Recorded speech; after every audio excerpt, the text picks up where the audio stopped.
All right. I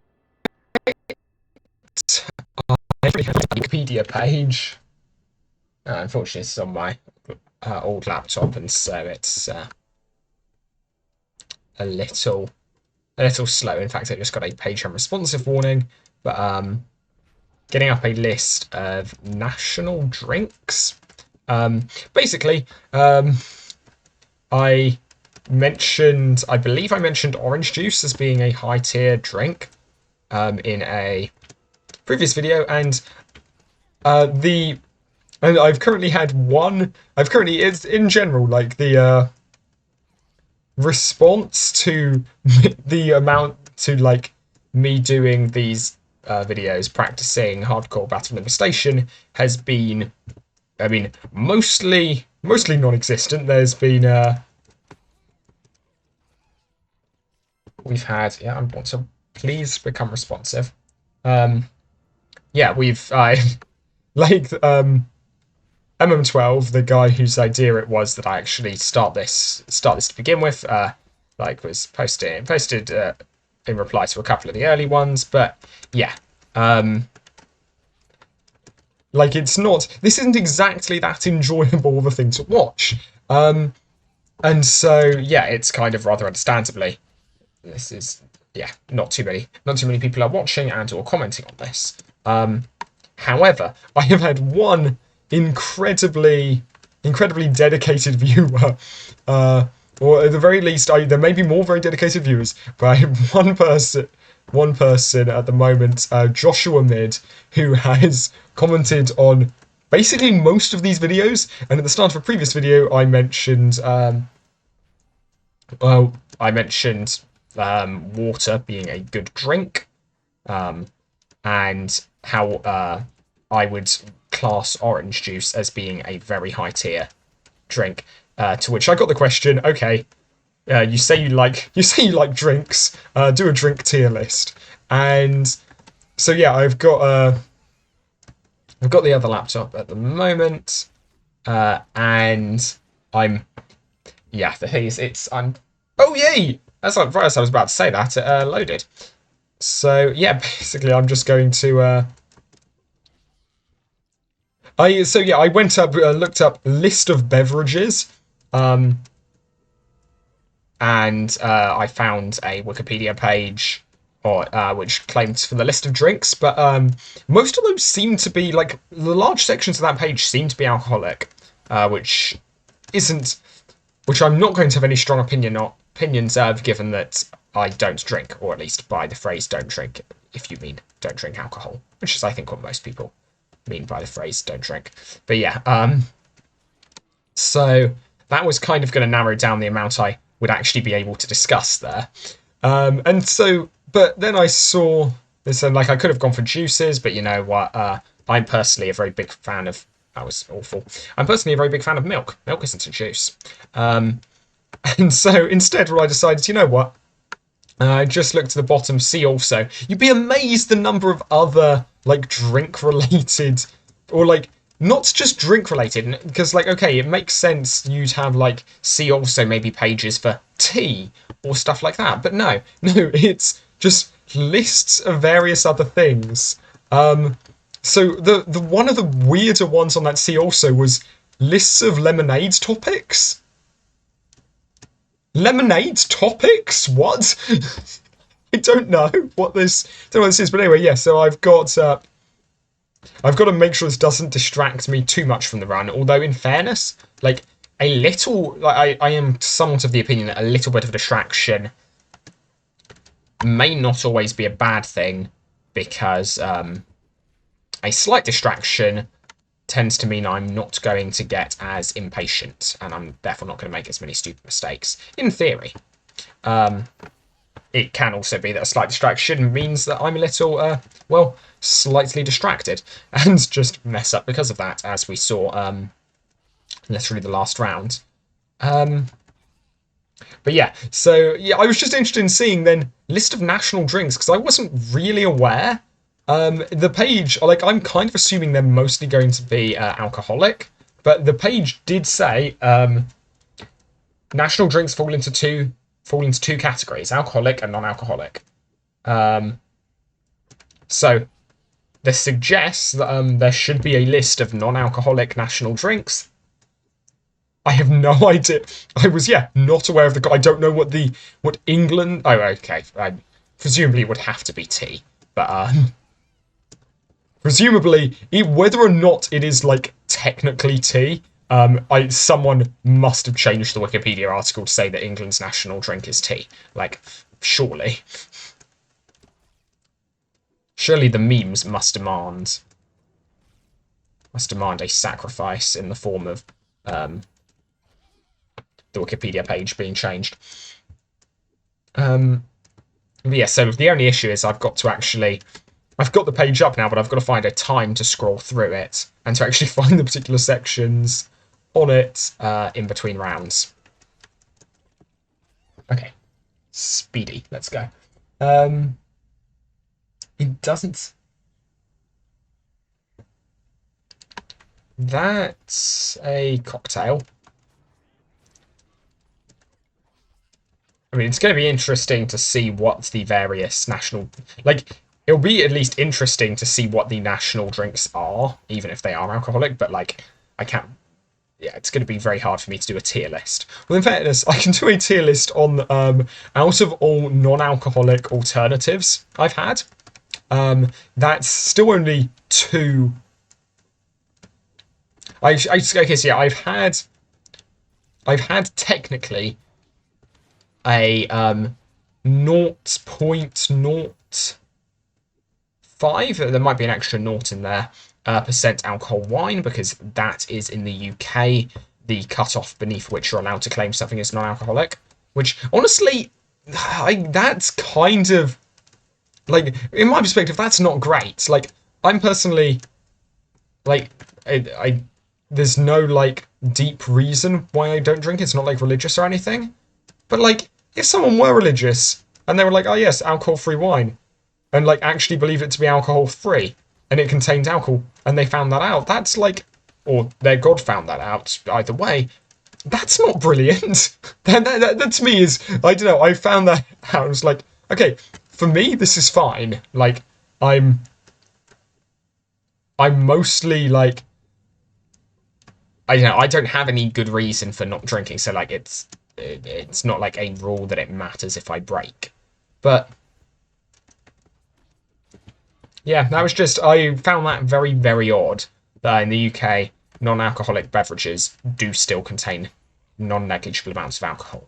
Definitely not large, but like, if what you're concerned about is drinking any alcohol, then they still do. But yes, out of the alcoholic beverages I can say I've had in my life, one of them's fondue, which I'm counting because I think that's funny. Fondue is probably fondue and sauces are probably the greatest concentration of alcohol I've had in my entire life. I've had alcohol-free wine and so beer, being a particular brand, I think. I'm not sponsored, of alcohol-free beer. And you can tell I'm not sponsored because it was genuinely awful.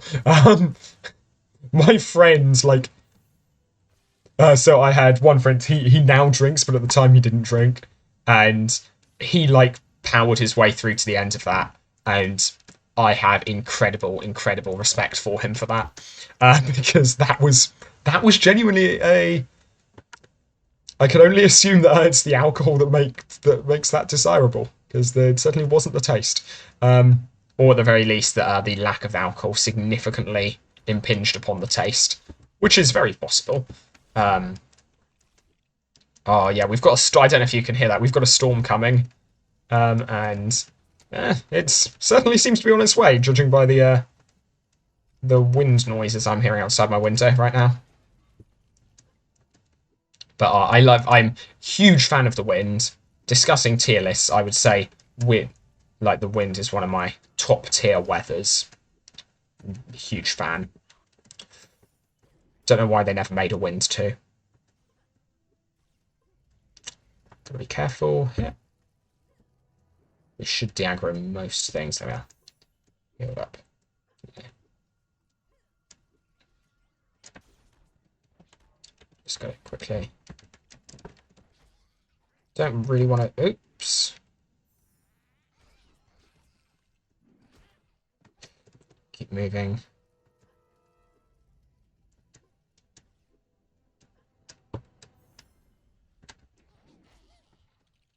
Yeah.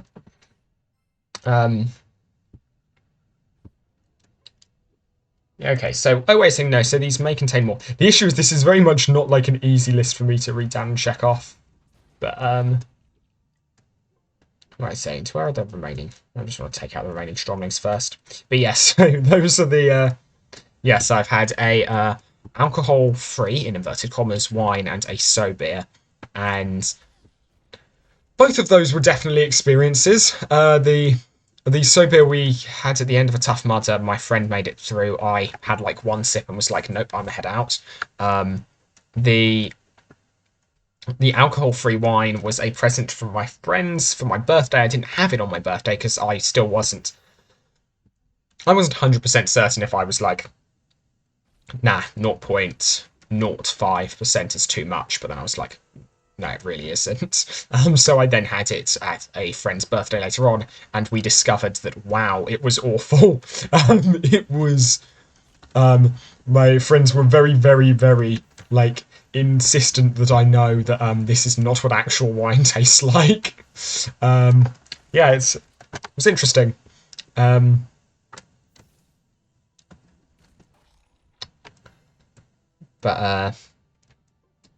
yeah, so that is my limited knowledge of alcoholic beverages.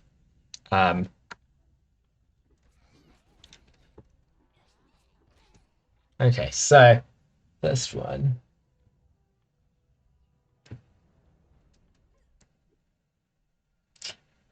Yeah, okay, so there's so Canada, the only thing we've got is an alcoholic drink. And the reason that it's an alcoholic drink was because the area in which it was invented, I think, launched a petition to make it become the national drink. Like, I don't think they had previously one. I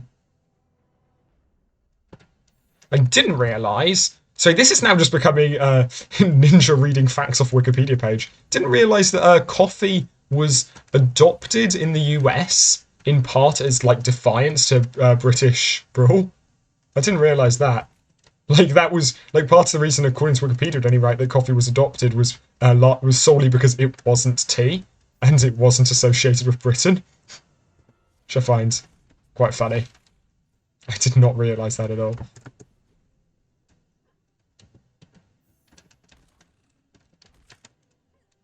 It's possibly too fast to run away, but oh well. Didn't turn out too badly. I shouldn't have done that. Okay, I literally looked away and was like, oh, I can keep attacking. But no, that was a bad idea. Yeah, okay, I think this page is just a list of drinks from different countries, because for the US it's got like, it's just saying, coffee was defiantly adopted as an alternative to British tea in the period leading up to the American Revolution. Coca-Cola is America's iconic soft drink. But bourbon apparently was, again, I think a little bit of lobbying went on here. It was proclaimed the US national spirit by an act of Congress. But I mean, so yeah, I was hoping that the national drinks were gonna actually be like interesting, and I might like, but I don't know. It seems like they are largely alcoholic. Is that just because like people tend to feel more strongly about alcoholic beverages? Or like, I guess most of the I don't know. That's interesting. I feel like maybe it's the case that like most of the time, if someone's going to like drink something they enjoy, then that seems like an incredibly strong statement. But I can't think of. I'm trying to think of like drinks that like people tend to feel quite strongly about. And like the ones that spring to mind are all ones which actually have vaguely mind-altering effects, i.e., like tea, coffee, and alcohol, which is kind of interesting. I don't know too many people who like would necessarily proclaim they're an avid lover of juice. I mean, like, or like would, yeah, I don't know. I feel like that's far less common than saying, "Oh yeah, I drink loads of tea," or like I drink loads of tea. I probably wouldn't. I will compliment the heck out of orange juice, but I would never like be like, "Oh yeah, I drink loads of orange juice." That's mostly because term time I drink loads of milk. But anyway, um, I'm not really proving my point. I don't know. It's interesting that people seem to. I can't. Argentina apparently has mate or what? Um, doesn't say whether it's alcoholic or not. I've never had that. Yeah, okay. So I was kind of just interested in seeing what this page would be like. I'm not going to go through all of these, but interesting. I was just going down. We've got lots of teas in Asia, makes some degree of sense. Um, it's interesting. Okay, Mongolia has Erag, which is a yeah, or in some areas Segi apparently, which is a fermented milk, which I don't know. I find it interesting.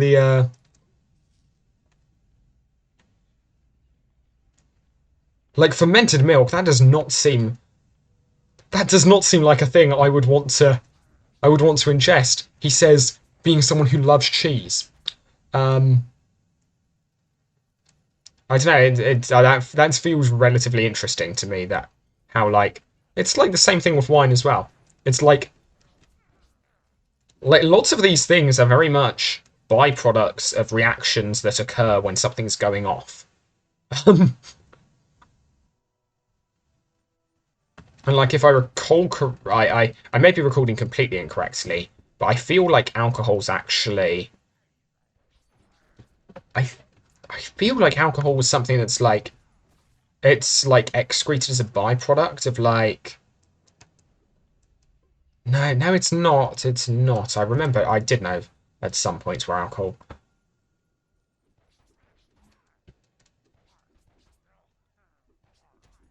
it's not okay. So the because I see okay it's some oxidation process I think something like that. I remember the like mechanism that gives rise to alcohol being like one of the things if you like to if you like have the list of like your variously oxidized organic compounds in chemistry, um, then I vaguely seem to remember like there was some logical way like you've got alcohol as the thing is alcohol shouldn't be a product of oxidation unless you have lots of okay.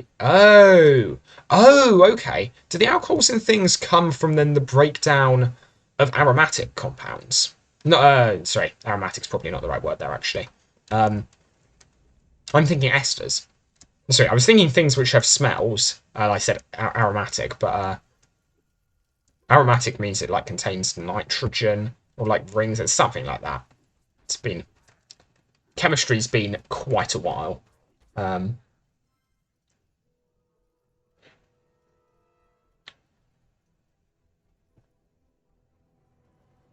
um, I was briefly reading about Kim Jong Un declaring the national drink of North Korea. Um, it's an alcoholic beverage that embodies the innocent and tender hearts of the North Korean people, apparently, according to Kim Jong Un himself. I mean, he should know. Okay. One guy aggroed. We'll fight right away. That's going to save me a little bit of. Okay, and the other thing we're going to. Oh, low on health. Ooh, don't like this. Do not like this at all. There we are. That's a little bit better. Wow. That was scary. I'm going to de-aggro that guy. Yeah, there we are. Yeah, I know. There now. I aggroed this guy. That's annoying. Was that some necessary heal? Possibly not. Quickly. No. Let's run back and forth here. Dodge.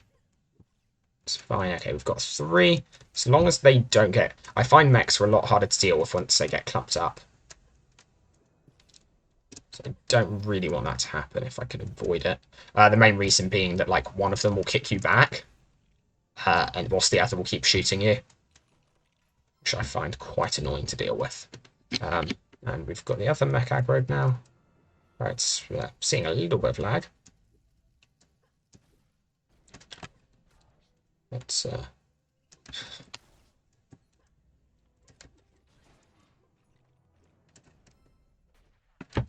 10 out of 10. Good strategy right there.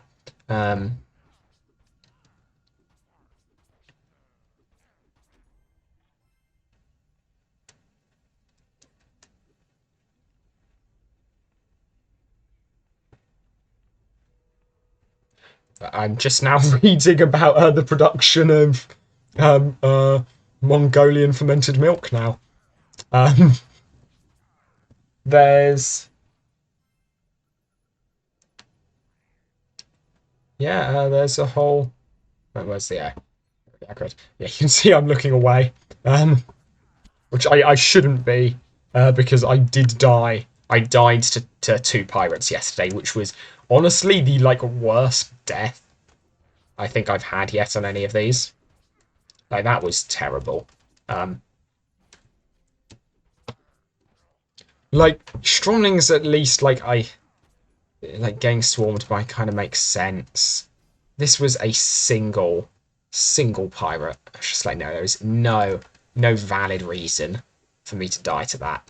But I still did. Well, I'm sorry, it wasn't a single, but there were 2. It wasn't like a horde like I've got in the past.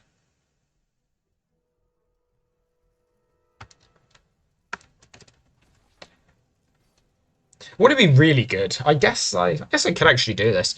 Would be to just get an audio version of the Wikipedia page. I just have something read it out, so I don't have to be looking, because I'm not actively listening most of the time. There are certain times when I'll be wanting to keep track of whether or not I've got a spiderling aggroed on me, when I will listen a little more carefully, but most of the time I won't really care. That's a completely unnecessary heal, but anyway. Just make sure I stay out of the range of that other one. So yeah, you can literally just run up to admirals. I always feel really scared doing it, but it does work.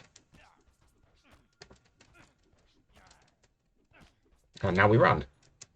That's bad. This really isn't great. Okay, is this the... Okay, this is the round. So wave 11 is the round of the many spiderlings. Right, so we've now learned so I can go here to de-aggro that one. Okay, so this is the round that has like the 5 or 6 spiderlings. Which is like, I think realistically the place if I'm going to lose this before King of Hurl, like this should be the round I lose it on. Just because there's so much consistency required for the spiderlings. Like, they're not hard, but yeah, it requires you be able to fight them and survive. Yeah, very well. But anyway, yeah, drinks in my day-to-day life. I'm just going to... I unfortunately do not have like a good list from which to make a tier list, but and honestly, I'd have to look away anyway. Wait a second, sorry. Oh, I was so disappointed. Okay, the Milo Dinosaur is a chocolate malt-based beverage. I just love the fact it's called the Dinosaur, or possibly Milo, but it doesn't really matter. It doesn't really matter that much to me, I don't think. Pronunciation, like, I apologise if I'm incorrectly pronouncing it, but I clearly don't know what I'm talking about, so I don't think that hurts. I don't think that hurts the reputation of the beverage. Having some random British guy mispronounce its name.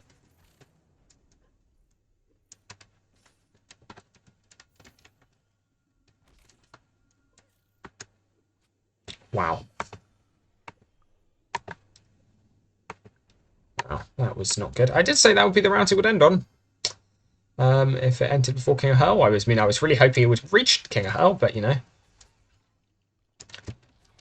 Maybe I do want to be a little bit more careful with spiderlings.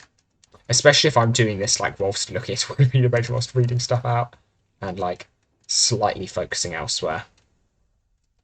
Because that's not going to have no effect on my ability to play as much as I would like to convince myself that it would. Or rather that it wouldn't.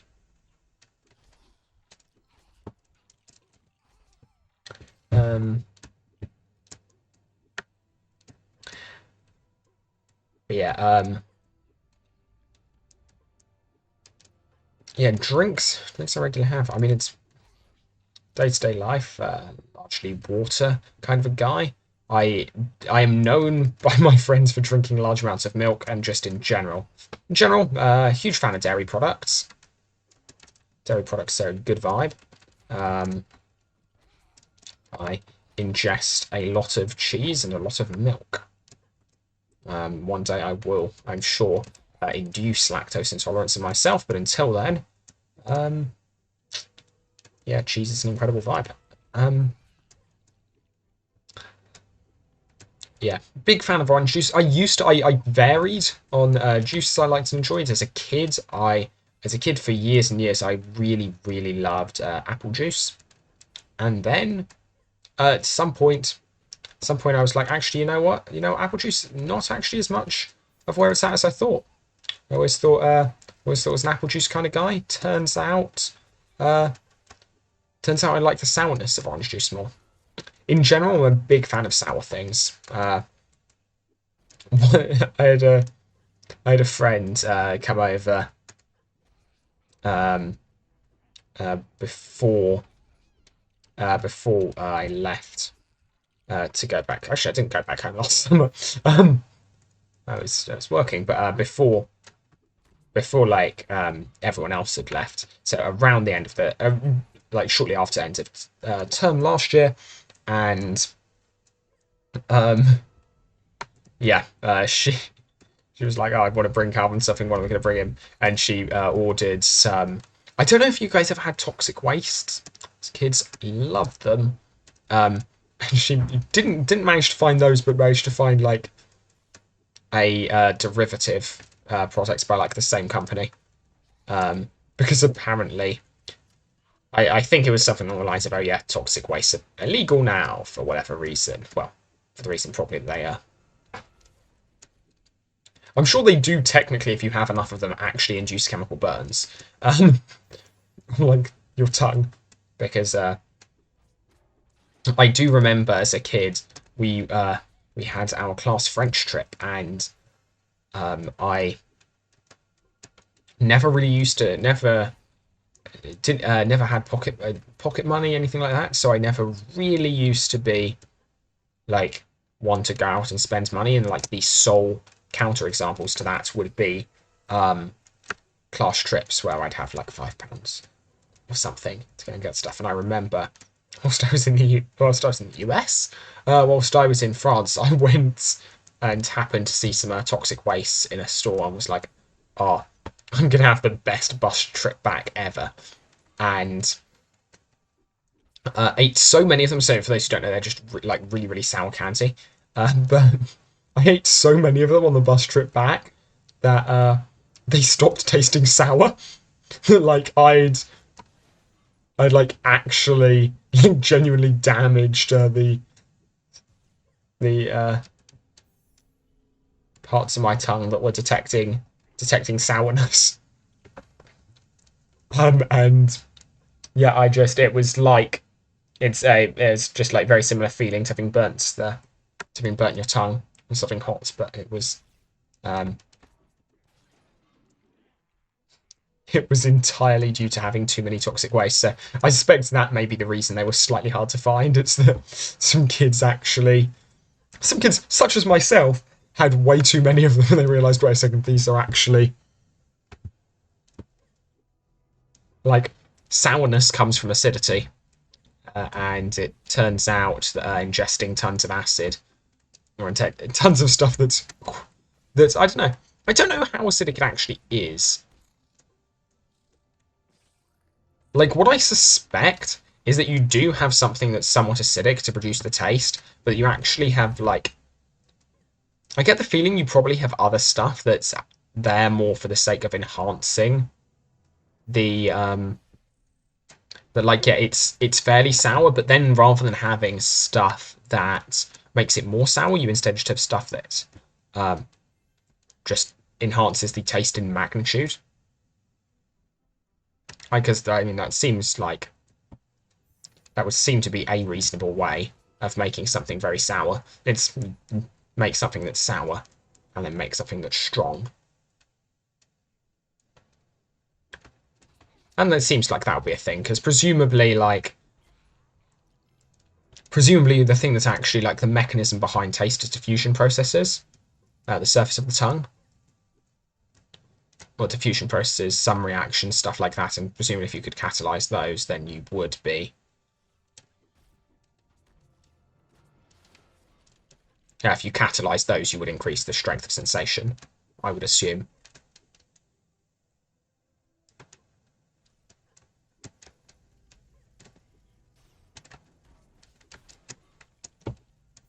Wow, you can actually... That was interesting. So I had a rough sense. I've obviously just been playing this now. I had a rough sense of how far away that mech was, despite not seeing it, from the difference in time between hearing it and hearing it shoot and between seeing the projectile, which, like, obviously mathematically is possible, like, and is like that's an equation one could write. But I hadn't, like, ever really thought about that. But it's just kind of, when you play it enough, certain parts of maths kind of just become instinctive. Which, I mean, that's not a... But it was interesting. I don't know, I find that interesting because it's not something I'd ever consciously thought about. Wow, the wind outside is gusting. Such a good vibe. I love. Such a fan of the wind.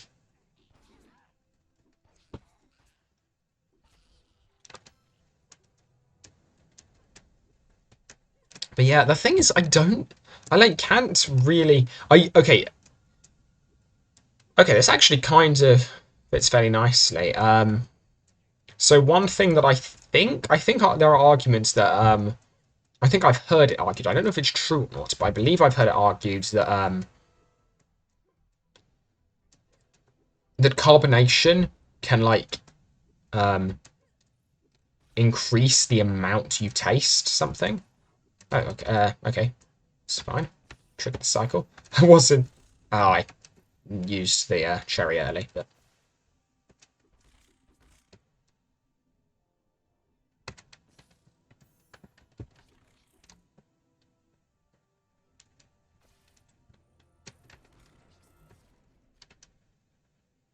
I used it way too early. But yeah, but also in terms of the tier list of drinks, I remember as a kid, I don't mind it too much now, but as a kid, I really, really hated carbonation. And so, honestly, in a similar vein to the fact that I really, really, really did not like and did not tolerate very well spice. And by spice, I mean, like, heat. You know what I mean, like hot spiciness. Like, it hurts your mouth spiciness. It's like, why would I have this? This is solely causing me pain. Which I realise is a little bit ironic given how much I love sour stuff, and, like, both of those things are defense mechanisms.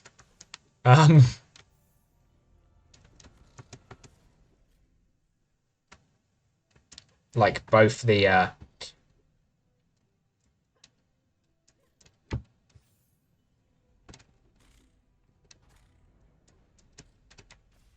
yeah, both the feeling of pain when you eat something, or both the sourness when you eat something acidic and the pain when you eat something which has heat to it, they're meant to be like defense mechanisms. I mean, obviously, the or not defense mechanisms, but like they're meant to notify you that, hey, you're doing something you probably shouldn't be doing. Like obviously in the case of the chemicals involved in like spiciness or in spicy heat, like that's more there was like an underlying thing, and then these plants evolved to actually secrete more of it because they realized they could use that to cause pain to stuff that ate them, rather than that necessarily being poisonous in and of itself. I don't think that the like spiciness is inherently dangerous. I mean, I guess you could argue that inherently acidity isn't inherently dangerous either. But I mean, there is like, I don't know. I know the direct pathway through which I guess I don't actually. Well, pathway is a little bit extreme, but I know the principle by which acidity becomes dangerous. You have enzymes which work better at different pHs, and so if you're at a significantly incorrect pH, then your body's like, yes, I will send you pain because things stop working, and the pH breaks proteins, etc.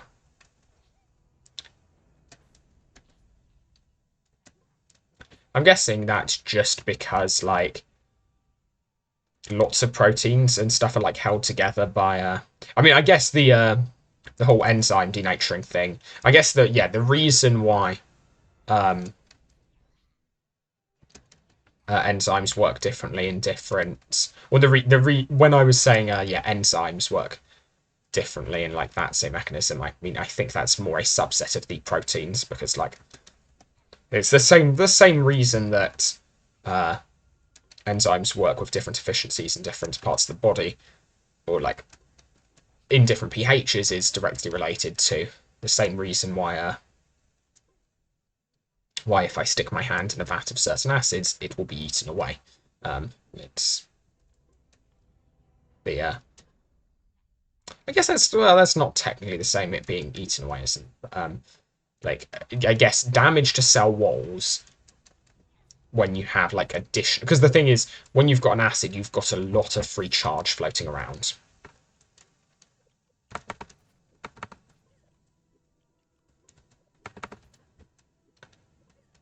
And that's like a lot, and like I know lots of proteins are fairly like held together, but like on thermodynamic energy scales with charges. And like thermodynamic energy scales are not unbeatable, or are like if you chuck extra charges in, they are going to muck with equilibria, and mucking with equilibria will be sufficient.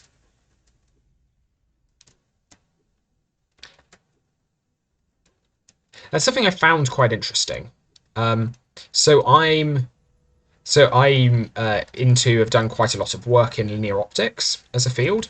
And like, what is linear optics? It's basically when Newton first came up with his corpuscular theory, one of the arguments against for light, so light is like different particles. One of the first arguments against it was, well, how can light be different particles? Particles bounce off one another, right? But if light particles were bouncing off one another, well, how would you be able to see? Because they'd scatter off one another, and everything would look just incredibly blurry. Obviously, it then turns out there's actually more subtlety to it than this, but that's in effect a phenomenon known as linearity, and the superposition principle in optics. And it's specifically that if you take two beams of light, it's a principle in Maxwell's equations in linear media. And if you have Maxwell's equations, i.e. the defining equations for like light and optics in linear media, then it turns out that the sum of two solutions is also a solution in its own right. And that's very powerful. Any linear combination is also a solution. That means if I take a beam and I make it stronger, then like that doesn't change anything. It just like, if I take a beam, shine it through a crystal, and measure the output, and then do the same thing but with a beam of double the intensity, my output will be identical, but well, double the intensity. That's the principle of linear optics. That is not fundamentally true. That is a result of the media you are in, and that's an emergent property of your media. And in particular, this holds very well in something like, say, glass. But there are crystals where it holds less well. And where, well, a commonly cited effect would be the optical Kerr effect, which is where refractive index actually varies as a function of your intensity, the intensity of your beam. So if you shine a beam of light through a medium, let's deaggregate that one. That's good. See, if I attempt to shine a beam of light through something, having a more intense beam of light will result in it spending more time in the medium, for instance. And this actually has some really cool properties, because it means that if you have a pulse, the pulse is going to be more intense in its center. And so what happens is effectively this can give you, like, it can counter, so this has the property that it counters dispersion in media. It also has the very useful property that you can actually get self-focusing materials and beams. Interesting, I couldn't cancel that attack. That was why I kept going. I mean, I could have died there. Yeah, that was why I kept going, but I couldn't cancel the attack. So if I see a Stroming Pirate signaling that attack, which I think is the third attack they do. Wow. I think that was the second attack in that instance. Maybe it was the third. That's the second time I've died to fighting two pirates. That time was even worse than the first, though, in fairness.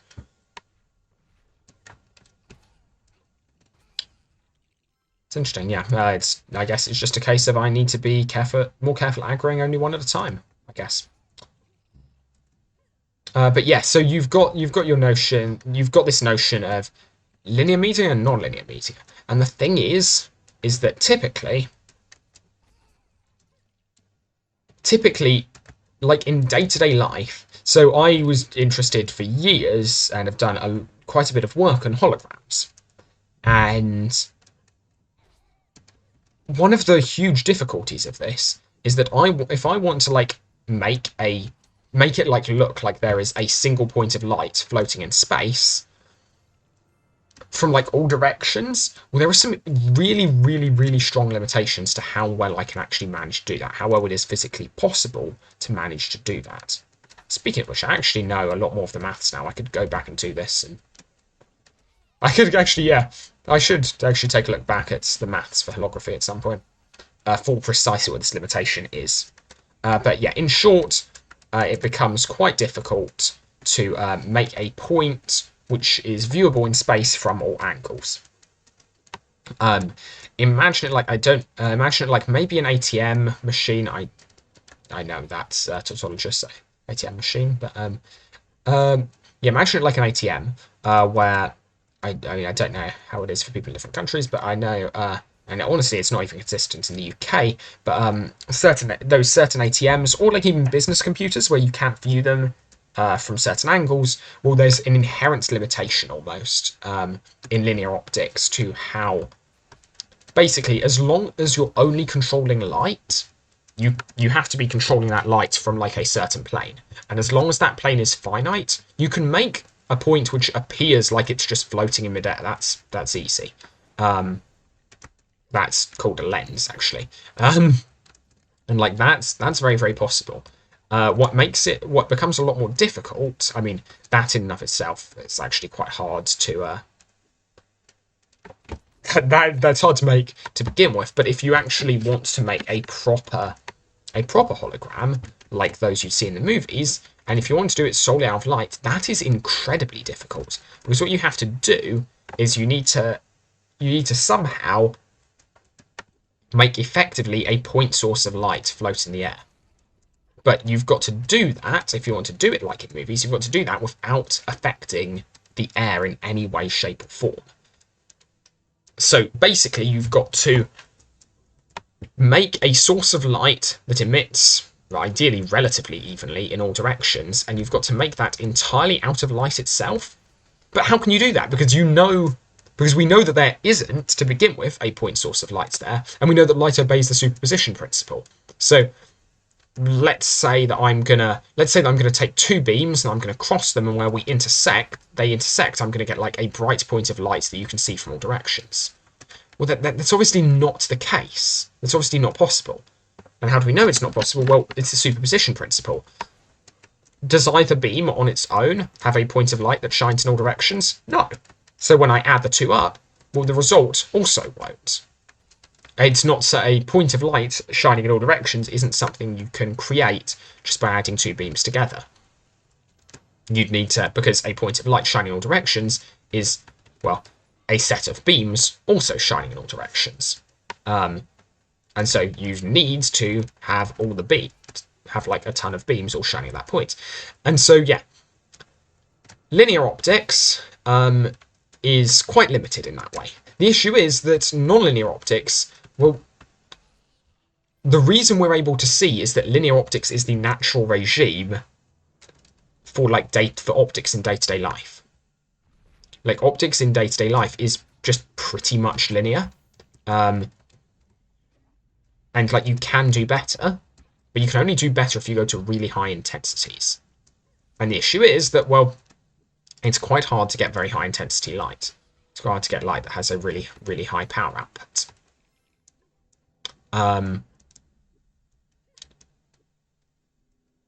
And this strongly limits what is possible to achieve with light. In particular, I can design tons and tons of like really cool lenses, etc.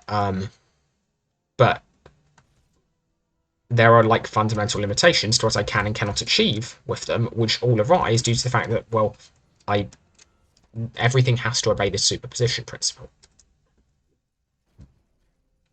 In fact, there are some really strong limits on the like sorts of lenses you can achieve whilst obeying the superposition principle. In particular, it turns out designing a phase shift for lenses is really, really difficult whilst obeying superposition. But the issue is, so it seems like, okay, I want to go to a nonlinear regime, and a nonlinear regime is basically, okay, now the photons, we're going to put them in a medium where these photons now interact, and they can, for instance, bounce off one another. You can imagine as being a type of interaction. The issue is that, well, you need a lot of photons effectively to be going through before they begin to bounce off one another and before they begin to interact. You need very high intensities, you need very high powers. And those are difficult to achieve on like day-to-day length scales. They're not impossible. Or day-to-day energy scales rather. They're very much not impossible. So an example of where they are achieved is within laser pointers. Your lasing cavity, that achieves nonlinear effects, and the way it achieves those, well, okay, certain laser pointers at any rate. Certain color laser pointers work via something known as second harmonic generation, and those laser pointers require nonlinear effects to achieve that. And I think it's like yellow or blue lights you need second harmonic generation for. I'm not an expert in laser physics. But yeah, the one fairly interesting thing is that you can actually achieve this within things, because all you really need to do is just to build a really good optical cavity, because the intensity of the light is more or less a count of the number of photons that are within a cavity at any point in time.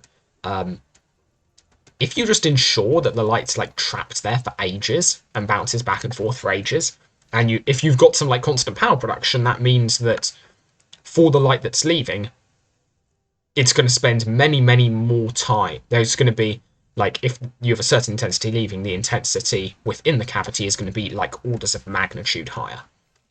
And therefore you can achieve, like, nonlinear effects in that context. They're still quite difficult to achieve.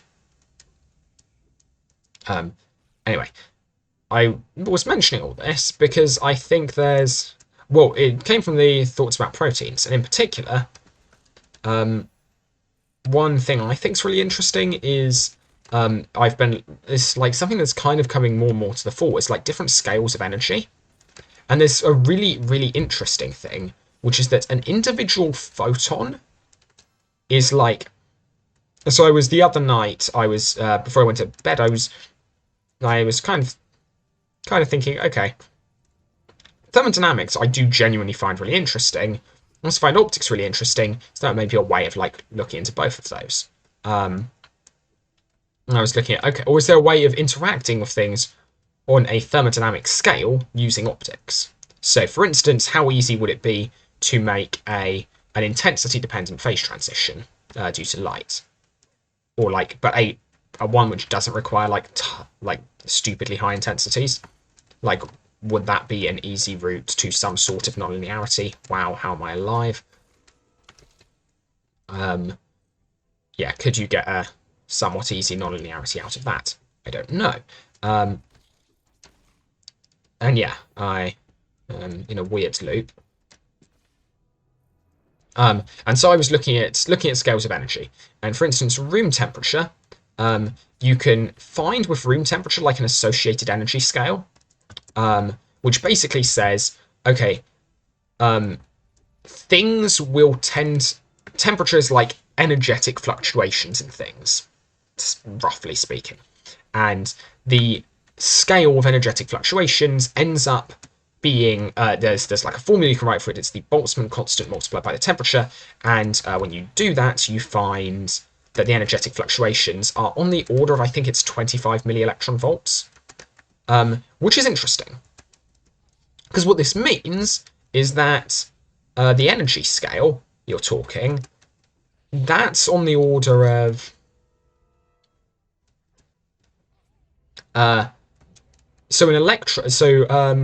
atomic transitions are on the order of electron volts. That's, well, a volt itself comes from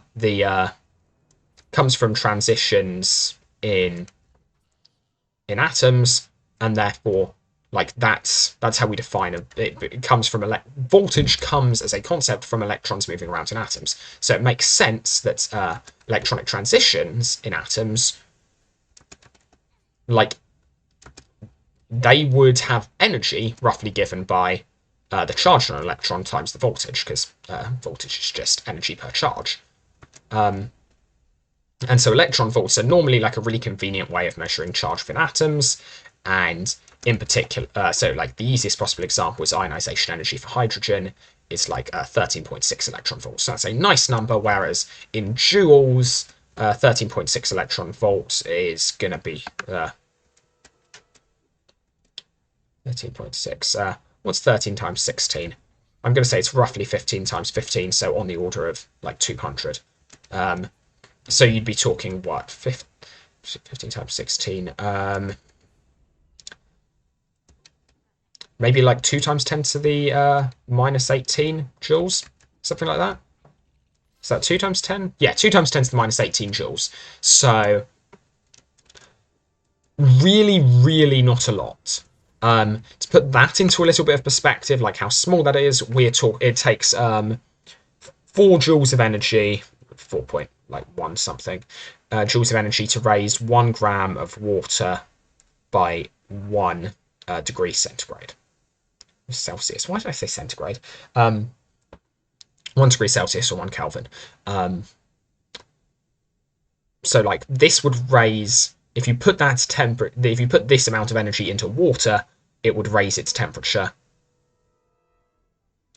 by a minuscule amount. Now it turns out that actually, or it would raise 1 gram of the water by a minuscule amount. Now, turns out that actually every atom in the water has roughly that amount of energy. And so I guess that's interesting. That kind of gives you a measure of like that energy in thermal fluctuations. That kind of gives you a nice way of working out.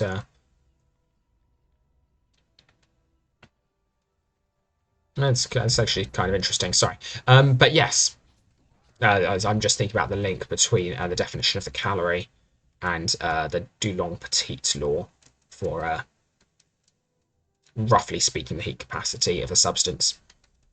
But anyway, I'm getting sidetracked.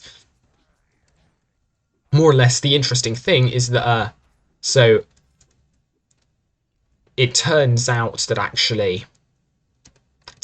like at optical frequencies of light, you tend to actually be significantly optical frequency regime. We're talking the terahertz. We're talking like 10 to the. I'm never good with working in light in frequencies. I'm normally working it in wavelengths, but we're talking like 10 to the 14, I think, off the top of my head. 10 to the 14 hertz for visible wavelengths of light. Planck's constant, and that's going to end up actually coming to more like 10 to the 15. If we look at angular frequencies, Planck's constant is on the order of, if we look at the reduced Planck's constant, that's like what? That's 10 to the minus 6.67. No, 6.33 times 10 to the minus 34. Reduced Planck's constant is. I should need to be a bit more careful. Should be being a lot more careful. Reduced Planck's constant is on the order then of 10 to the 10 to the minus 35. 1 times 10 to the minus 35, roughly. So 14 plus 10 to the minus 35. Or, sorry, 14. 14 minus 35. That's how I don't do maths. That actually seems lower than the... I mean, I'm calculating these values in my head, so grain of salt. What am I doing? I'm not playing well. I'm not paying anywhere near enough attention. This is bad. Oh yes, that was a bad attempt at mental maths, but basically there are different energy scales, and normally certainly for like insulators. For insulators, it's definitely the case that I don't know. Yeah, basically you've got different energy scales in like materials, and these are very much the things which determine the material's properties. So for instance, in insulators you have like the atomic transitions of interest for conduction. They are, for insulating materials at any rate, the atomic transitions of interest are like significantly their gaps, the gaps that the electrons would have to move, and the atomic transitions there, sorry, I'm trying to talk about physics whilst dodging, they're significantly larger than the thermal energies available to them, which basically means that in order for an electron to conduct, it has to undergo some transition. It has to move into a conduction band. And it turns out that where you're going to get this energy from, well, you tend to get it from as thermal energy from your surroundings.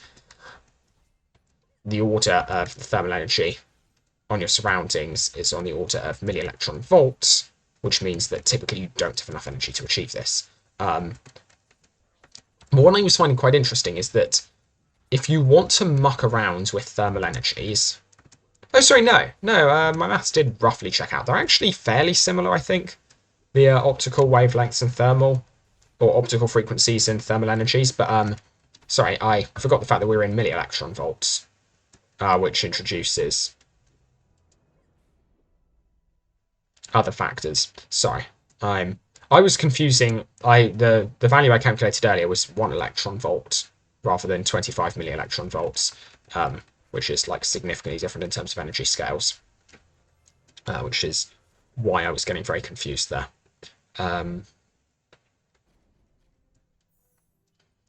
Note I've learnt my lesson. I'm not, even with just 2, I'm not simply gonna charge in. But also, I just want to say, it's not bad consistency that whilst kind of doing, whilst like discussing physics and other stuff, we've gotten this far. It's not terrible. We've gotten this far like multiple times in a row. Anyway, yes. So yeah, it turns out that frequencies of visible light typically tend to be larger than thermal fluctuations, and that kind of makes sense because visible light around us tends to come from the sun, and the sun is significant. The sun is like like we're talking on the order of 5,000 Kelvin, or 5,000 degrees Celsius. The difference isn't really that huge. It's, well, certainly not compared to the error in the in saying it was just 5,000 anyway.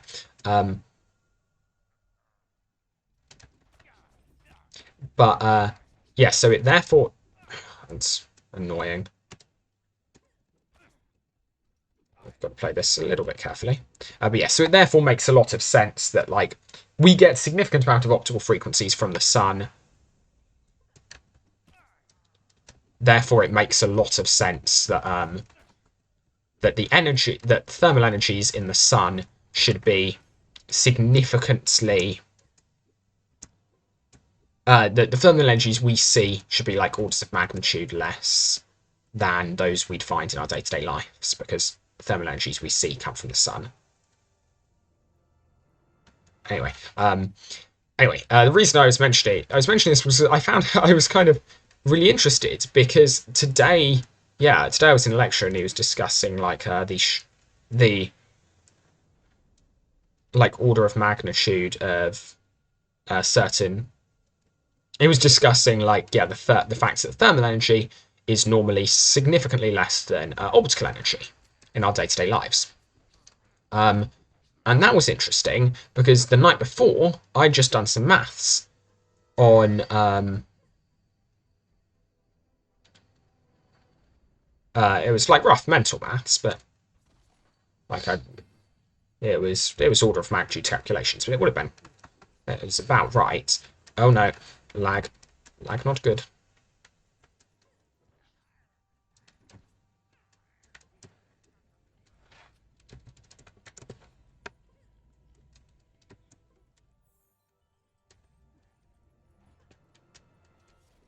Let's get rid of you. There we are. Okay. Focus on you. I'm going to be a little bit more careful because I know I can be killed right now. There we are. As I've demonstrated multiple times, it's possible for them to do a 3 damage attack. But yeah, it turns out that actually, if you look at like energy density, it turns out that in day-to-day life, like energy densities don't. Thermal energy density is almost always actually stronger than optical energy densities, but the actual energies themselves go the other way around, which I thought was really interesting. So that means that classically,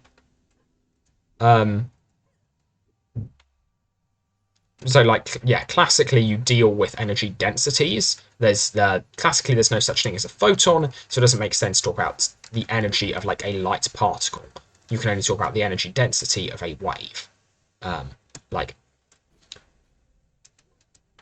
You could talk about the I guess total energy of a wave in an area, and that's arguably like what photon energies end up kind of meaning, but you can't do too much more than that. Annoying. But it's kind of interesting that that's like one like huge difference between classical physics and quantum mechanics is the fact that in one of them light can compete with in one of them light actually competes and indeed overrules thermal energy, but in the other one it's completely the other way around. That intensity is significantly overruled by thermal energy, which I found fairly interesting. I could be wrong, but I don't think I am, because they more or less, if I wanted to like make arguments for energy density, we are very, very roughly speaking, I'm talking like they have somewhat similar energies, like they only differ by like a factor of say maybe 1,000. But the issue is that when you're talking energy densities of thermal energy, you're normally interested in, I'm thinking like metals or something. And if you're in a metal, the distance between atoms, which is like the characteristic length scale for your energy density, is going like that's on the order of angstroms, but you're talking which is like 10, which that's like 1,000 times, 1,000 to 10,000 times smaller than the wavelength of light, wavelength of visible light. So yeah, it's obviously, and that means you're basically confining the light to you're confining you've got one unit of thermal energy in a much smaller area than you would have, or a much smaller volume than you would have one unit of optical energy, more or less. So, and like because you're dealing with like volumes, then the fact that light typically then like the fact that light typically takes up like much larger, like we're talking multiple orders of magnitude larger volumes for light than for atoms, than for thermal energy in atoms. I don't like this at all. Complete safing. I don't really have much choice.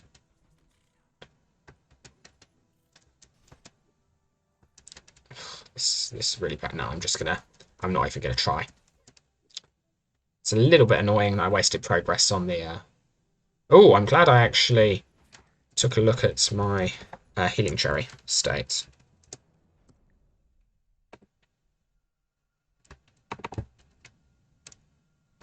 Yeah, I apologise for I find it quite difficult to talk coherently about just coherently, period. I find it quite difficult to talk coherently about physics whilst playing OU stuff, and like whilst not being able to draw diagrams or stuff like that. And that means that yeah, I'm sure this isn't the most. It's not going to be like the most exciting discussion of physics you've ever heard.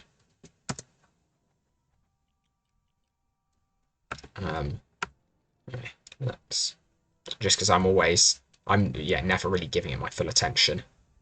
But yeah, basically, and that means I just kind of tend to say the same thing over and over again. But yeah, roughly speaking, same orders of magnitude, or okay, not the same order of magnitude, but the fact that thermal energy is like you have far more atoms in any given volume than you have like photons, more or less, or like than you have wavelengths of light, tends to mean that your energy density is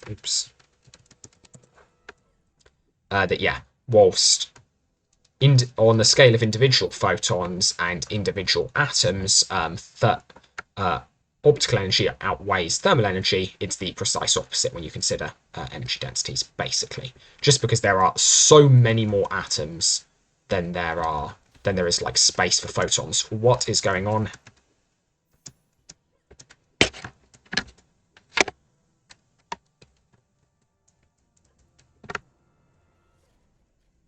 But yeah, I found it interesting to like look at and think about energy, because like energy scales, because the thing is, in most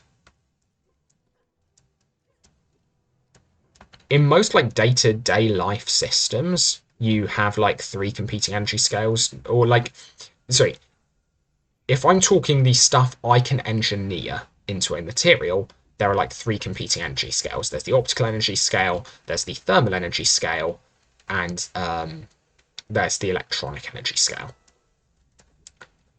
And those are like the 3 things available to be engineered, more or less.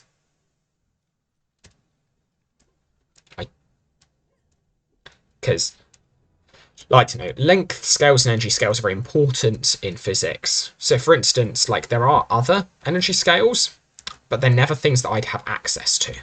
So, for instance, like in day-to-day life, yeah, there are definitely other energy scales. For instance, there's the energy scale of, say, the strong force in the nucleus.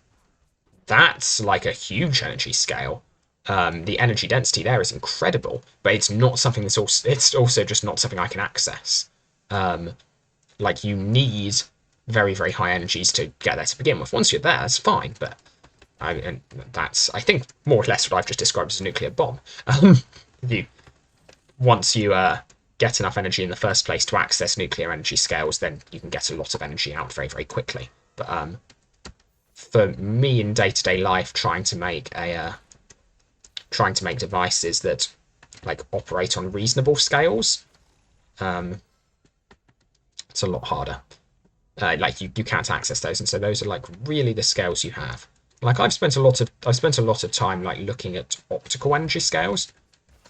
So I don't know. I feel I want to spend some time like looking into. That's annoying. Couldn't quite get it in the loop. That's gonna do that. Good. Did I go too close? No, I didn't.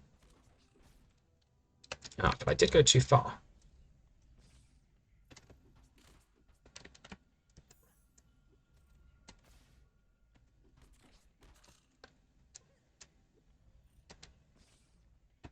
Yeah, it's the same reason why I'm not. Yeah, the notion of like scales for like particular effects and particular theories is like incredibly important in physics. Like it's like related to like one of the huge unsolved problems in physics, which is how do we make quantum mechanics and general relativity fit together? And like arguably the reason we haven't done it, it's related mathematically to perturbative methods failing. But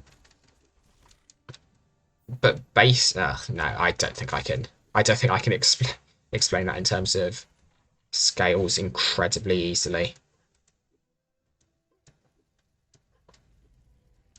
Because I mean, I've only very briefly picked up on like the actual underlying physics there. Um, but yeah, it's something I should always uh, forewarn people of. It's the fact that I'm realistically not qualified to talk about a lot of the stuff I talk about.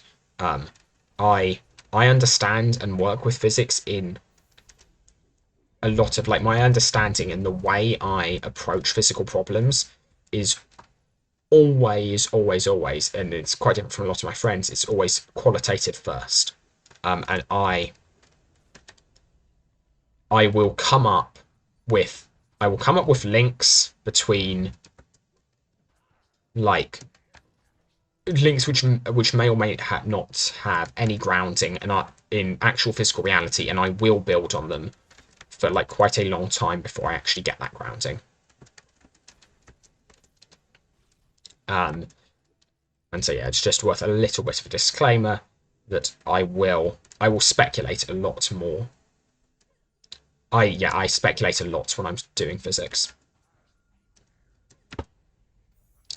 And a lot of stuff. So, for instance, quantum gravity. Like, I have a rough knowledge of the issue of quantum gravity, and it's more or less that quantum gravity that people like have tried to write quantum theories of gravity, but that the main tool we have for writing stuff like that is perturbation theory, and in effect, you can't really make perturbation theory. You can't apply perturbation theory to gravity because it's what's known as a strongly coupled theory. Now, what determines whether or not you can apply perturbation theory to something is what's known as the coupling coefficients. If they're significantly less than 1, then perturbation theory is brilliant and you can apply stuff like Feynman diagrams. And so, for instance, in the case of electromagnetism, your coupling coefficient is known as the fine structure constant and is roughly 1 over 137.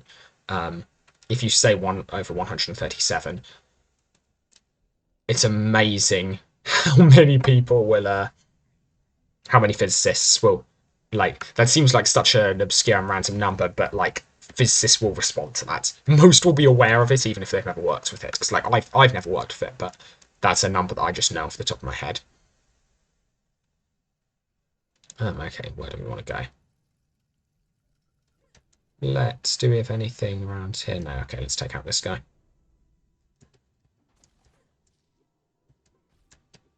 Seems like a good move.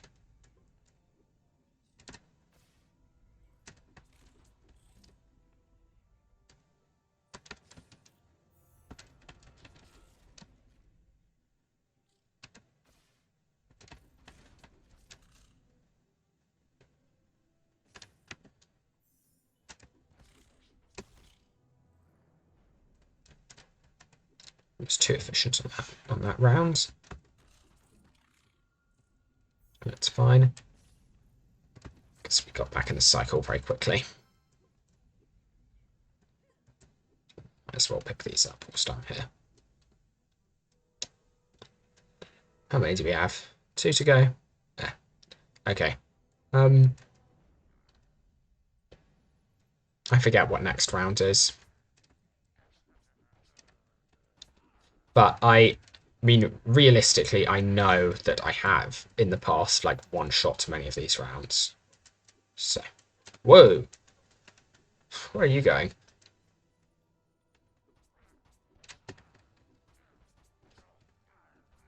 So, like, there's nothing here that should really pose a significant problem.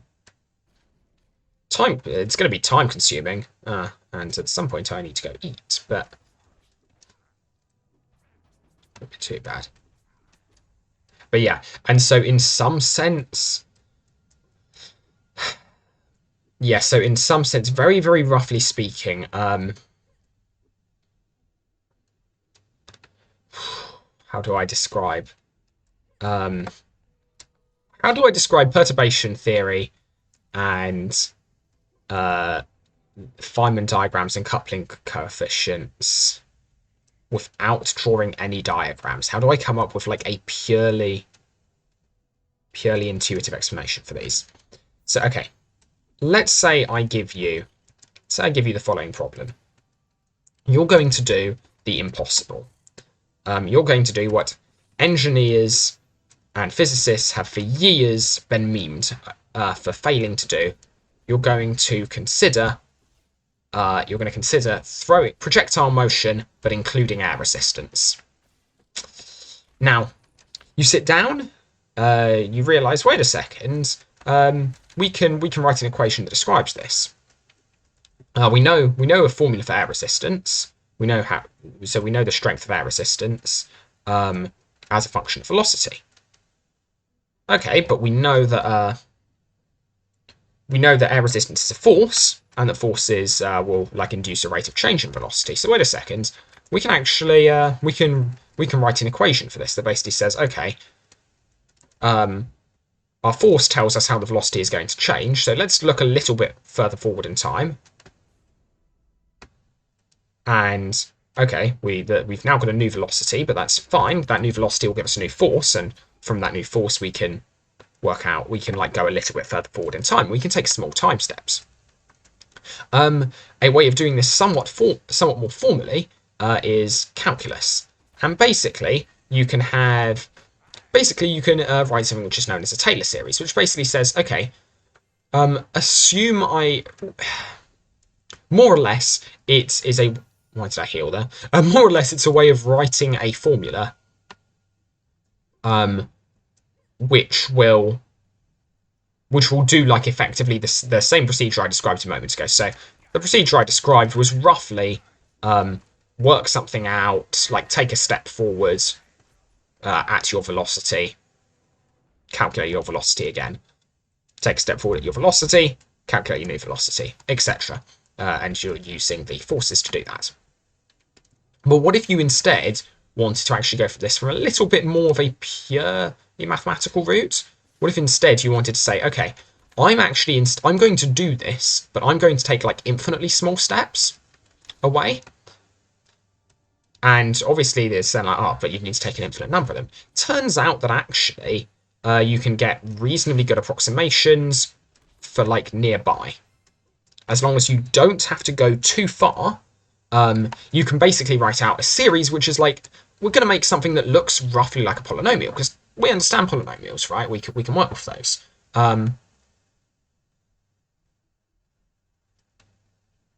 So yeah, I'm going to make something that looks somewhat like a polynomial. So I've just got a sum of different powers of x. It's like, brilliant. We know how to work with these, and this is effectively the Taylor series, or at least Taylor series expansion of a differential equation, or an ordinary differential equation, to be more precise. And yeah, this is something we can work out, and it's But of course, we can't actually, most of the time, I can't actually add up an infinite number of things. Unfortunately, that's quite difficult. And so what you find is that depending on how large the coefficient, or how the coefficients of your polynomial vary with. So let's say we've got let's say I'm going to plot this trajectory, and I'm going to write this as a function of distance. So I'm going to write height as a function of position. Oh, that was scary. Height as a function of y position. Sorry, height as a function of x position. So we've got two variables. I want to plot y against x. And it's like, all right, I can write y is equal to, like, wow, that's windy. Y is equal to, like, okay, well, the initial value of y plus the gradient of y times x, plus then if you do the maths, it comes out to be the gradient of y divided by 2 times x squared, the gradient of the gradient of the gradient divided by 6 times x to the 3, and you can keep working this out. And effectively, what you find is that, well, roughly speaking, for a lot of problems, you have like particular length scales, and more or less, these end up encapsulated within your derivatives. So, whilst I don't know exactly what all of these gradients are going to be, or the gradients of the gradients of the gradients, what I know is that roughly it's going to be that I'm going to have like some total height I reach in this problem. And that's going to be like a reasonable, like the total height I travel in this problem is a reasonable length scale for my heights. I'm also going to have the total distance I travel over the course of the problem. And that gives me like a reasonable scale. Right, that begins to tell me a little bit about the scale of numbers I might be dealing with. And so, whilst I can't work out exactly what all of the gradients and the gradients of the gradients and the gradients of the gradients of the gradients of my slopes are, I can say, okay, these are going to be on the order of magnitude of, well, the gradient is going to be will be always on the order of magnitude of like the total height divided by the total x distance travelled, and the second gradient, or the second derivative, or the gradient of the gradient, or second derivative, will normally be given by, or will be on the order of magnitude of the total height divided by the total distance squared.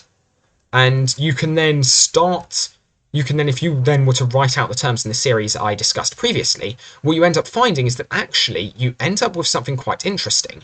You end up with, for every time you had in your like y as a function of y equals like the initial y, then the initial y plus the initial gradient of y times x plus the initial gradient of y, or the initial gradient of the gradient of y times x squared, etc. If you like chuck in those like rough orders of magnitude, you can basically you can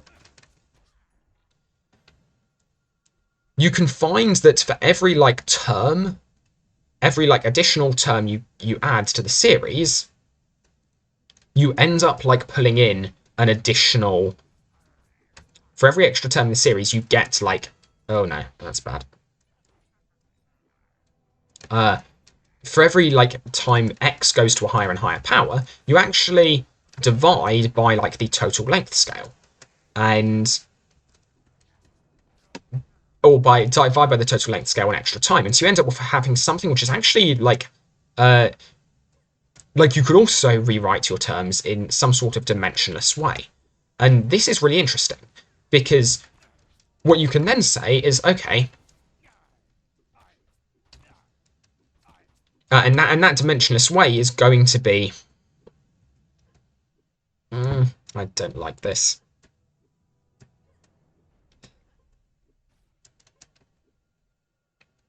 And sorry, I shouldn't throw out dimensionless. I'm trying to. So basically, more or less, what a perturbation theory does is it makes predictions based on. So say you really understand a system at a particular point, and so in our instance, the particular point we really understood the system about was when I threw the ball, it was right when the ball left my hand. Like, I know a lot about it there. And so I'm going to make guesses based on that. Or not guesses, but I'm going to, like, derive the behavior of the system based on those initial time constraints. And I'm going to, like, take small steps, and I'm going to keep moving outwards with those small steps. And keep making predictions based on those. That's more or less... That's a Taylor series, and that's more or less your basic perturbation theory. And so the question is, how many terms do you need in order to make a better and better prediction? And this is equivalent to basically saying, okay, as I like go to higher and higher order terms, like my x goes to higher and higher powers, well, more importantly, what I've actually got is I've got, as I kind of described a minute ago, I've got like x, but divided by like a total length scale for x. And that's going to keep increasing. Or, sorry, the x divided by the total, so as you increase x, like the total, it's not really a total length scale. That's annoying. I don't have a good way of phrasing this, and it doesn't really fit for the problem. That's annoying. But yeah, basically the idea is that you're dealing with certain scales, and that you can make better. And that basically I've got a series which has like an infinite number of things added together. Obviously, I can't evaluate all of those things. So my real question is, if I stop evaluation after a certain point, how accurate will my answer be? And that is determined by how quickly these like higher terms that I'm adding go to 0. Or they might go to infinity. So if I have some x that's less than 1, when I raise that to the power of something else, when I raise that to like a higher power that's higher than 1, we know that that actually goes to 0. Or we know that it becomes smaller. Every time you raise x to a higher and higher, you raise a small number or a number less than 1 to a higher power than itself, it gets smaller. And that's interesting, because what that means is that if I'm dealing with very, very small values of x, and we like and small is defined on the order of like the length scale of your system, if I'm dealing with very, very small x, then actually as long as the x is small enough, then I don't actually need that many terms in this series, and it will be pretty accurate. It can be accurate to like 1 part in a million, say within 3 terms. If x divided by like my total length scale, x is like, say if that's on order 1 in 100, then after 3 terms, your error would be 1 in a million. And that's quite nice. We're not able most of the time to get perfectly accurate results in physics. Like, the math just isn't solvable. And so this is like the best we can do. The issue with quantum gravity is that like in quantum theory, you end up having to write theories on the basis of these perturbative analyses. The theories you write in quantum theory are based off of formulae like this. They're normally a lot more complicated, but the central idea behind them is the same.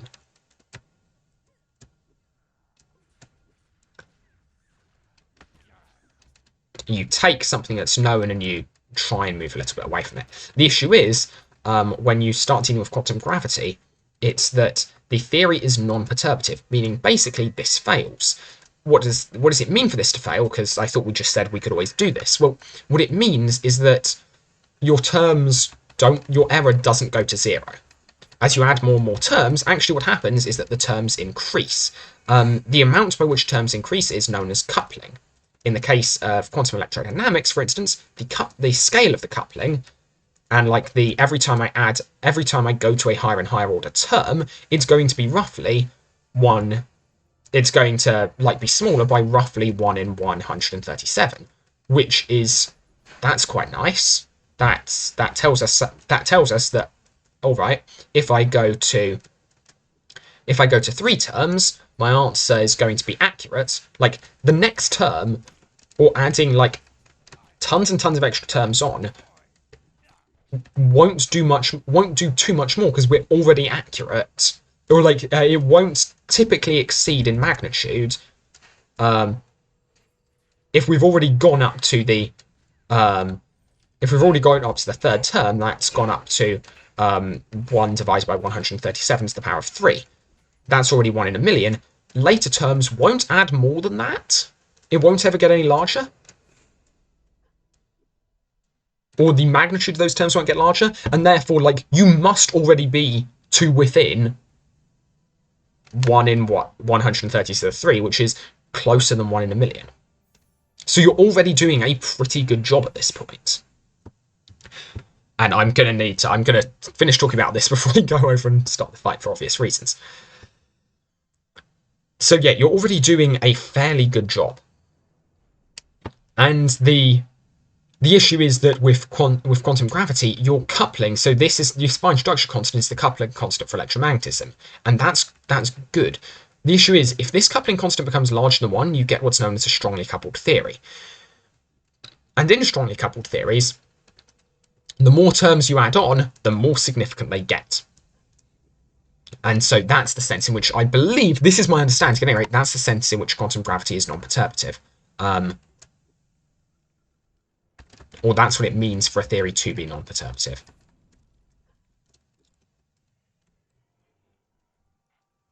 Okay, if I recall correctly from last time, this is a good strat. Why is it not up? Okay, that scared me how long it took there. Wait a second. Okay, interesting. Does it just not throw the boulder when I'm within a certain radius? And therefore, like, we get the boulder delay? Or therefore it's limited to the delay on this attack? Because I knew I could prevent it throwing the boulder by getting close enough, but I just assumed it would do the normal attack. But I wonder if it's actually got the... I wonder if by being that close... Yeah, I mean, the delays are per attacks, actually, so I think it must be. So it's not like it's replacing one attack with the other. It just can't do that. It just can't do the boulder attack, and it just removes that from its sequence of attacks. Oh. Well, there we are.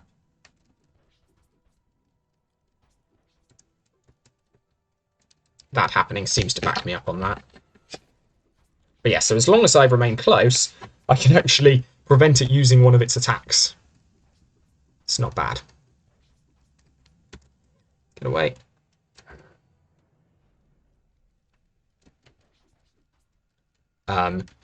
Which, yeah, just means I can keep hitting it for a lot longer.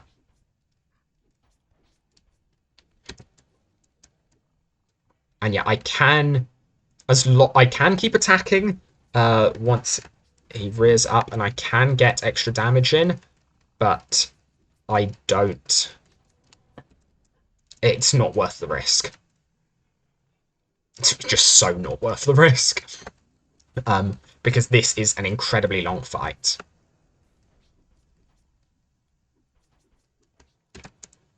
In fact, I'm going to have issues because...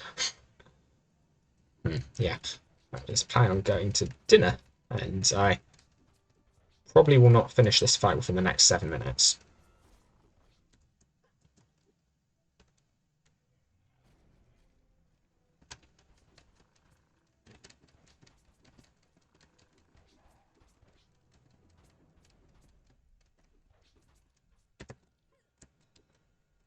The interesting thing with this strategy is if I run off, if my nerve fails me and I run off at one point, that actually is quite a detriment to me.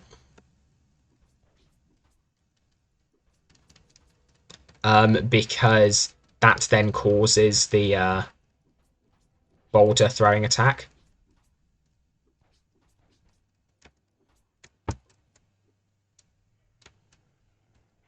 So actually, yeah, it's not even like one of those things where I should play it safe, and I should.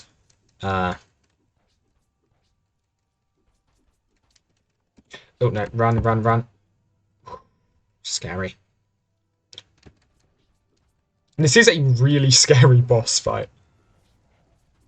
I'm so not a fan of this.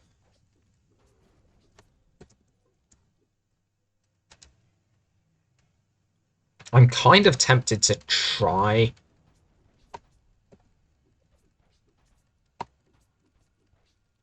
this, especially given that I literally I got that during this.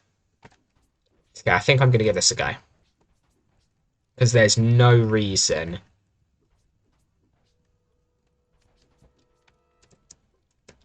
Yeah, if I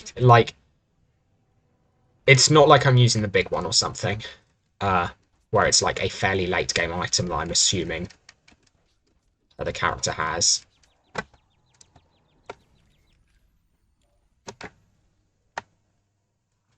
Come on. Where's that?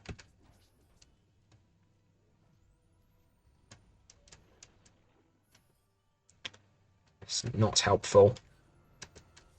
I mean, I might actually get it if because it seems to cool down. Takes ages.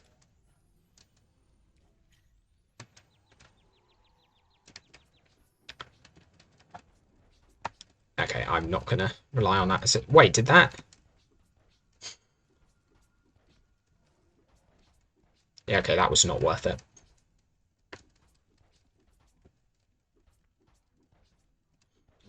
Run, run. That's so terrifying. Yeah, it might be. For future things, maybe I'll incorporate that into the strategy. But I want to beat King Hurl without it at least once, just to show that it is possible. I'm going to. I mean, if I beat it like this, I'm going to say that counts as beating without, because honestly, that did so little. That helped me so little. Like, I lost more time. Like, yeah, basically, I lost the time of one attack doing this. It did actually help a little bit, but I think if I make it through this, I'm gonna be happy with that and go for better strategies in future. I'm gonna call this a win for the unprepared strategy, because I don't think it's unreasonable to assume that a player who's come this far in Hardcore LU wouldn't have, or would have at least one, would have enough imagination items to build that once. Especially given you get that thirst quencher as I don't remember if it's a mission or an achievement item, but that is an item you've already received, regardless of getting lucky, and drops. You've already gotten it by this point.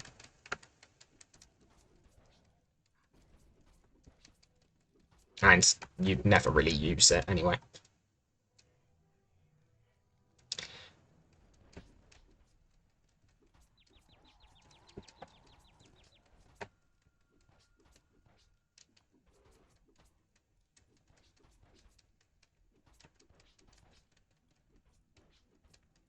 So, okay, one little bit of trivia about LU health bars is that they're non-linear.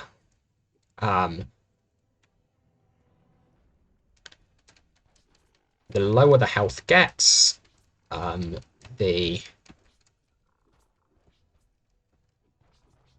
more any particular hit will do, or the more of the health bar it will go. So, honestly, we still are.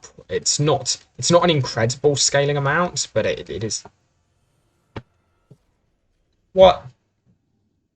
Well, on the upside, I get to go for dinner. Thank you all very much for watching. I've been Intro you. I apologise that the tier list for drinks didn't really happen. If at some point, if I stream one of these in future, maybe I can get people to throw drinks in chat. Anyway, thank you. I've been Intro you. I'll see you around. Bye.